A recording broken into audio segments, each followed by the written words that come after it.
بسم اللہ الرحمن الرحیم۔ السلام علیکم ورحمۃ اللہ وبرکاتہ۔ ناظرین گرامی، پرندوں کو قید کرنا کیسا ہے؟ پرندے رکھنا اور ان کو پالنا کچھ شرائط کے ساتھ جائز ہے۔ حضرت انس رضی اللہ تعالی عنہ بیان کرتے ہیں کہ ان کی بائی ابو عمیر نے ایک چڑیا پال رکھی تھی۔ رسول اللہ صلی اللہ علیہ وسلم جب تشریف لاتے تو پوچھتے تھے، اے ابو عمیر، نغیر کا کیا ہو گیا؟ یعنی نغیر پرندے کا کیا ہوا؟ وہ بچہ اس پرندے سے کھیلتا تھا۔ مذکورہ بالا روایت سے معلوم ہوا حضرت انس رضی اللہ عنہ کے گھر میں ان کی بائی نے ایک پرندہ پال رکھا تھا۔ حضور صلی اللہ علیہ وسلم اس کے بارے میں دریافت فرماتے، مگر آپ صلی اللہ علیہ وسلم نے اسے رکھنے سے منع نہیں کیا۔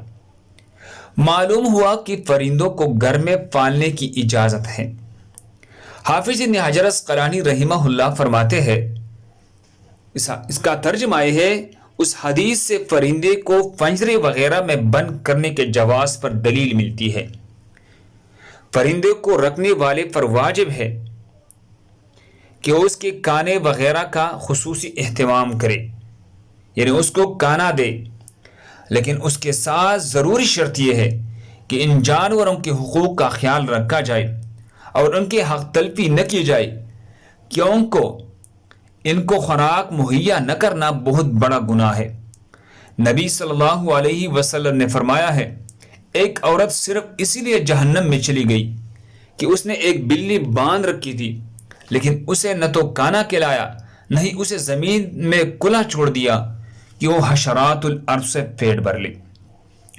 تو ناظرین گرامی، لہٰذا پرندے پالنے اور ان کا کاروبار کرنے کے لیے چند باتوں کا خیال رکھنا انتہائی ضروری ہے۔ ان کے دانے اور خوراک کا خیال رکھا جائے، انہیں ستایا نہ جائے، بیمار ہونے کی صورت میں علاج معالجہ کی جائے۔ اللہ ہم سب کو اس پر عمل کرنے کے توفیق عطا فرمائے۔